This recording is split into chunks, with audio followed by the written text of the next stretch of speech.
ممكن نقعد نعد في مزايا الازاز واهميته من هنا لحد بكره، بس هتاخد وقت، وممكن نفكر 3 ثواني بس في شكل الحياه من غير ازاز. وصلت؟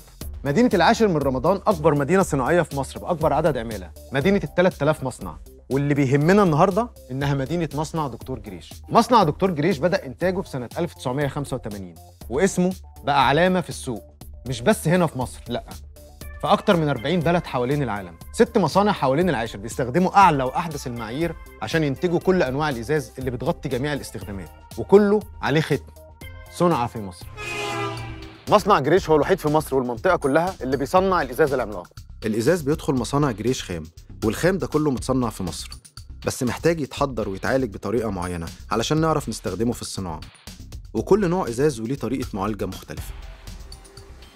وأياً كان درجة المعالجة، الخطوة الأولى دايماً بتبقى قص الإزاز.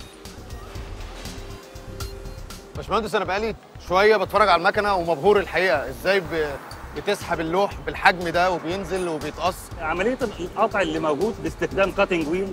كان زمان الازاز بيتقص بالالماس على اساس ان الماسس ده اكثر حاجه هارد تقدر انها تقطع الازاز. الماس بجد يعني بتاع المجوهرات وكده؟ كان زمان. أوكي. لكن دلوقتي ما تقدرش ان انت تجيب الماس تحطه في مكنه. ايوه طبعا. ففي كاتنج ويل دلوقتي موجود، حتى بيبقى لها معالجه خاصه بيسميها حتى الماس الصناعي. دي بتستخدم في تقطيع الازاز وقصه بالمقاسات اللي احنا عايزينها من خلال المكنه. بس الاحجام دي هي متهيألي اكبر احجام موجوده في مصر، صح؟ اكبر احجام موجوده في العالم كله. زي مقاسات ستاندر سايز اللي هي اكبر مقاس 6 متر 3 متر 21، دي اكبر مقاس موجود. والمكنه هنا مخصصه انها تقص الجامبو سايز، لان ده بقى الرؤيه الجديده ان انا عايز مقاسات جامبو كبيره تدي مساحه رؤيه. علشان المباني اللي هي المبهره والحاجات اللي هي بقت حديثه يعني.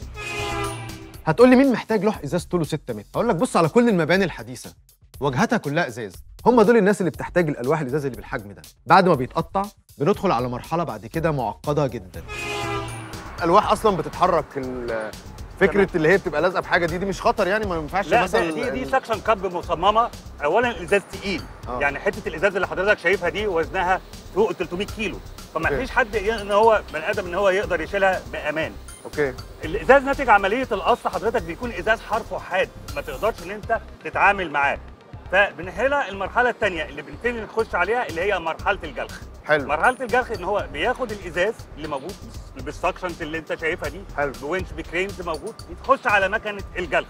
الجلخ بيساوي حرف الازاز، بيكسر الحروف الحاده بتاعته عشان يبقى امن معايا في التداول، وفي نفس الوقت اثناء المعالجه الحراريه في مرحله فرن الميه. حلو، علشان ما حدش بس يتعور منه عشان ما حدش يتعور، وعشان خاطر الازاز يقدر ان هو يبقى امان بعد كده. حلو جدا. بعد التقطيع والجلخ بيدخل الازاز يتغسل كويس جدا بالميه مره واثنين وثلاثه. ولكن الميه في مصانع جريش ليها كذا استخدام.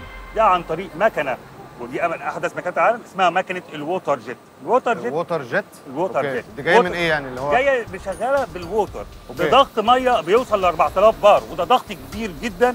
بيقدر ان انا عن طريقه ان انا اعمل قطع في الازاز او خلوعات عشان اركب مفصله، عشان اركب مقبض، عشان اركب شباك موجود فيه، بعمل فيه فتحات. طب والفتحات دي اللي مش بتحصل في الاول مرحله بتاعت القطع؟ لا، ما ينفعش. القطع اللي احنا موجودين قدامنا دلوقتي شغاله، ده جنب اتوبيس، فتحه الشباك بتاعه الاتوبيس. لا بس مش الميه بس، ما هي في حاجه الميه هنا حضرتك بيبقى موجود معاها ابريسم رمل بمايكرون معين، بحيث ان هو اللي يقدر. لا، انا قصدي الجهاز اللي بيعمل زي ده النوزل اللي هو بينزل منه الميه بالضغط اللي يعني ده ميه برضه، بس مش مية. هو نفسه اللي بيقطع. بالظبط.